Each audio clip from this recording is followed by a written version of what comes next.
రానున్న 3 రోజులు తుఫాన్ ప్రభావం ఉన్నందున రైతులు అప్రమత్తంగా ఉండాలని జిల్లా కలెక్టర్ రాహుల్ రాజ్ తెలిపారు. కౌడుపల్లి మండలం మహమ్మద్ నగర్ గ్రామంలో ధాన్యం కొనుగోలు కేంద్రాల్ని ఆర్డీఓ మహిపాల్ రెడ్డి, డిఎస్ఓ నిత్యానంద్, టీఎంసీఎస్ జగదీష్ వ్యవసాయ శాఖ అధికారులతో కలిసి పరిశీలించారు. ఈ సందర్భంగా మాట్లాడుతూ పగడ్బందీ టీము వర్క్తో రైతులకు ఎలాంటి ఇబ్బంది రాకుండా కొనుగోలు చేయాలని సూచించారు. రానున్న రోజుల్లో తుఫాను ప్రభావంతో జిల్లాలో వర్షాలు పడే అవకాశం ఉందని రైతులు అప్రమత్తంగా ఉండాలన్నారు.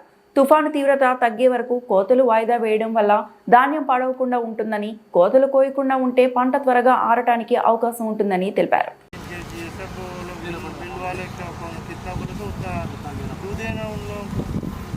वो लोग भी ये कंप्लेंट करते रहते हैं, हमको क्लीन पैंडी नहीं दे रहे हो, ये मिक्स हुआ वो मिक्स हुआ बोल के आपसे भी चार्जर नहीं मिल रहा.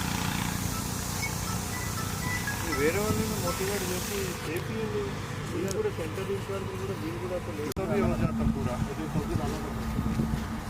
ये धान पकड़ना हो तो 2 दिन 3 दिन टाइम लगता है.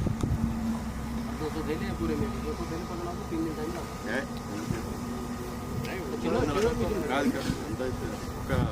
వాళ్ళ వైఫ్ని ఎవరిని ఒకరిని వాళ్ళ బాబుని ఎవరిని తెచ్చుకుంటే అయిపోతుంది.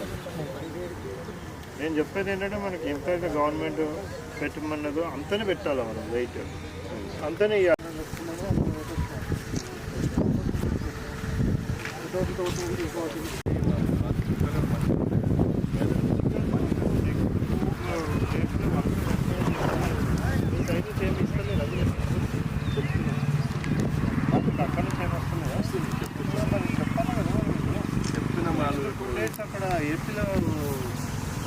మరిన్ని అప్డేట్స్ కోసం మా ఛానల్ని సబ్స్క్రైబ్ చేయండి.